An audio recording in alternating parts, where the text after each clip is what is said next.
When Aspen Golann started making period furniture, she was shocked by how male-dominated the field is. So she began making what could be called feminist furniture. Her unique approach paid off. She recently won one of the largest prizes in the furniture and craft field, the Mineck Fellowship. Aspen Golann, thank you so much for joining us.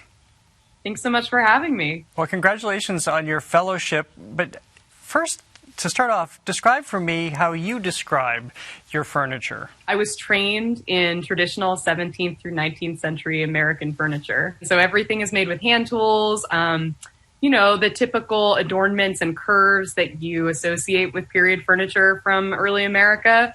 A lot of that manifests in my more contemporary work. So it's an interesting crossover, I would say, between traditional and contemporary. So what drew you to it to begin with? To woodworking? Yeah. Furniture? Yeah. Oh, yeah. I think a lot of people talk about the material itself, just being obsessed with wood. And for me, it's not that. For me, it was the scale. I like the thought of being able to make something that I can then sit on or stand next to. There's something so incredibly empowering about it. And I think also about making functional work. I also know that a lot of artists are inspired by wide open planes. And for me, I actually like constriction. I like rules. And so I love having freedom within those constrictions. I find that to be the most empowering sort of like design situation. You say that, and yet we see how you can break those boundaries. And, I guess maybe it might not be epic in how you can make it contemporary, but it's pretty dynamic.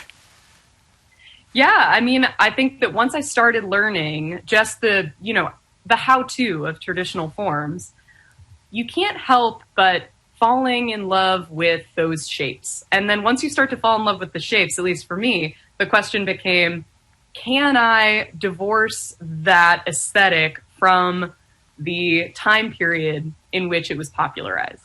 So is it possible to make old school American furniture without talking about race and gender and class equity? And in my experience, no, because I think that every aesthetic object projects a series of values. And so for me, it's like, once I started seeing the texture of those moral implications, I started playing with them. And then that ended up creating an entire new body of work. Well, you have really brought your notions of being a woman into your furniture making. How do we see that manifested in your works? I think that it started creeping into my work when I became aware of how isolated I was in the field of furniture making. There are very few women active in the furniture making field.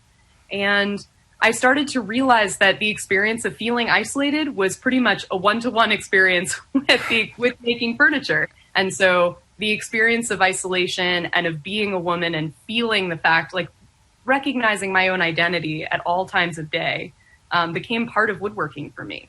And that was when I began to notice also the relationship between furniture itself and the female domestic experience. That furniture is made to be looked at. It's seen, it's not heard. It bears weight, it welcomes, it makes the domestic space comfortable. And all of those things started to really tally for me and make me realize that furniture itself was playing out a very similar role that I was expected to as a woman in my field. You've not been doing this for very long, but you've already made your mark. How have you seen you have been able to change form with your distinctly feminine viewpoint? So interestingly enough, a lot of the work that I submitted for the Mineck Fellowship was made while I was still at school. And so I had to find a way while making traditional forms to start talking about what mattered to me. And so you'll see that much of the form is, let's say, of my clock, a clock body, is taken from a traditional 19th century iconic clock form.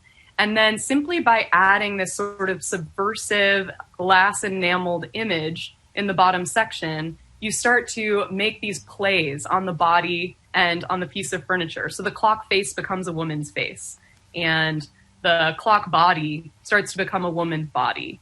And the relationship between those two things and the relationship between female, like women in power and women in the role of furniture makers, all start to work together.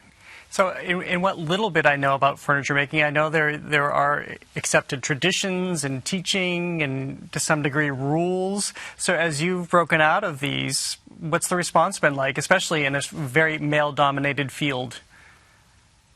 It's been interesting. I think that about half of the people, if not more, who see the work just see what they want to see, which is a well-fabricated piece of antique furniture. And that the rest of the impact of the piece is only available to people who are interested in engaging with it. And to me, that was part of the feminist conversation that I was trying to have. The feminism of my work is not an empowered, loud feminism. It's more talking about the experience of being a woman in a space where you don't have power and where you need to be quiet and where you need to be yourself in order to, live and be happy. But at the same time, you have to assimilate in order to function. Do you feel like you're going to be a standard bearer going forward as you begin to make this work and talk about it and do something very different? I hope that there are so many people joining that I am merely one in a crowd. Yeah. I think that's most people who are isolated in their fields. All they want is for more people like them to join so that there's a sense of critical mass and so that there's more equity.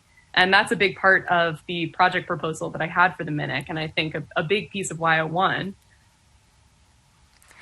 So tell me about what you would like to do going forward. It came with a nice prize, and this expectation that you'll turn around and you'll be a guiding force in the community. What do you want to do with it? Yeah, the goal is to figure out a way to learn how to make Windsor chairs more effectively. And so the first part is to go and be mentored by an incredible furniture maker and chair maker in southern New Hampshire named Peter Galbert. And the second piece is to slowly build a set of Windsor chair tools. And these are some of the weirdest tools that you've ever seen. They're hard to find, and there are very few people who make them. And so one of my goals is to try to create more equity and inclusion in the field by actually reaching out to marginalized makers and seeing if people are interested in producing these tools for me. The idea being that not only will I be purchasing the tools directly from them, but that anyone who I teach is likely to give them repeat business. So to try to circulate this money throughout the field of tool making and furniture making. Aspen Golann, congratulations on everything you've achieved so far, and thank you so much for joining us. Thank you so much for having me.